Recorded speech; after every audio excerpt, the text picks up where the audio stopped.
ফাটাফাটি দিয়ে। Thank you মা, থ্যাংক ইউ।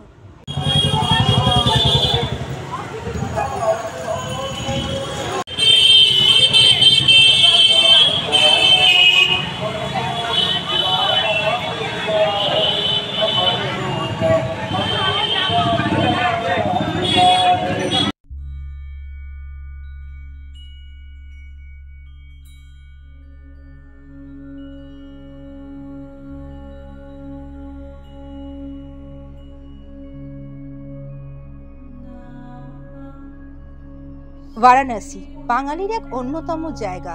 আজকের এই ভিডিওটাতে কোথায় যাবেন, ঘুরবেন, কেনাকাটা করবেন, সব কিছু এই ভিডিওটাতে দেখতে থাকুন প্রথম থেকে শেষ অবধি।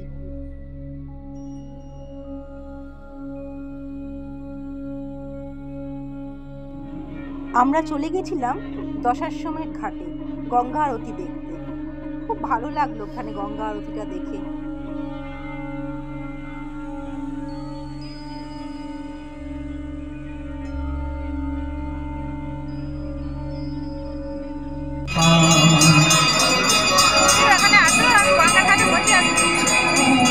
वक्रतुंड महाकाय सूर्यकोटि समप्रभ निर्विघ्नं कुरु देव सर्वकार्येषु सर्वदा।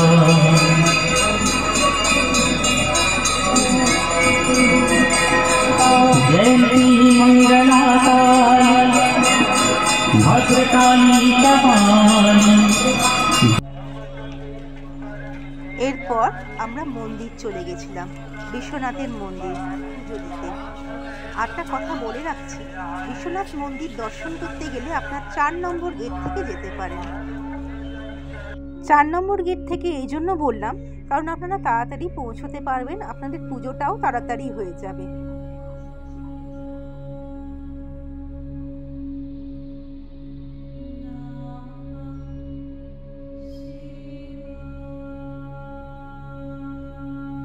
অনেকে বলে বাবা বিশ্বনাথের দর্শনের পর কাল ভৈরবের অবশ্যই দর্শন করা উচিত, তাই আমরা চলে গেছিলাম কাল ভৈরবের দর্শন করতে।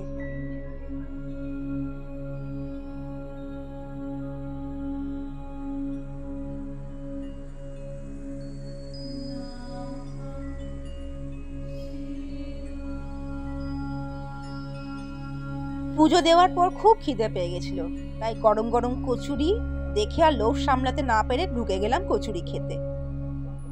বেনারসের সব থেকে বড় দোকান কৃষ্ণা ভান্ডার, এখান থেকে আমরা কচুরি, জিলিপি সব খেয়েছিলাম।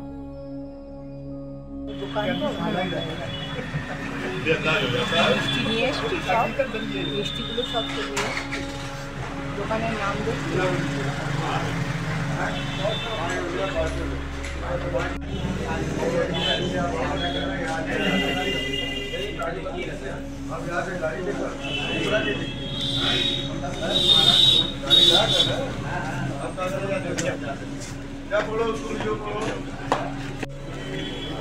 কচুরি নেবি, আলু নেবি।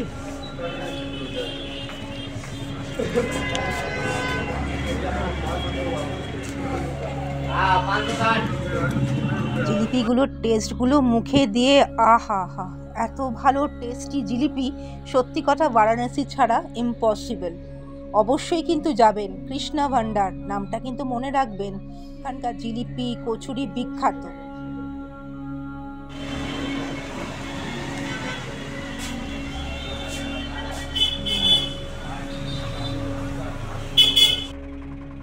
খাওয়া দাওয়ার পর আমরা চলে গেছিলাম গঙ্গা ঘাট। ঘাটগুলো ঘুরে দেখলাম, বেশি ঘাট অবশ্য আমরা ঘুরতে পারিনি, 10টা মাত্র ঘাটই ঘুরতে পেরেছি।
পরদিন আমরা বেরিয়ে গেছিলাম সারনাথের উদ্দেশ্যে।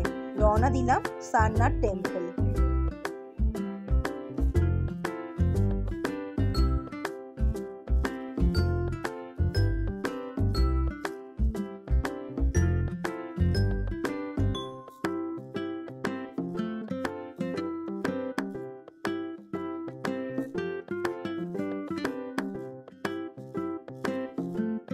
ভিডিওটা ভালো লেগে থাকলে সাবস্ক্রাইব করতে ভুলবেন না।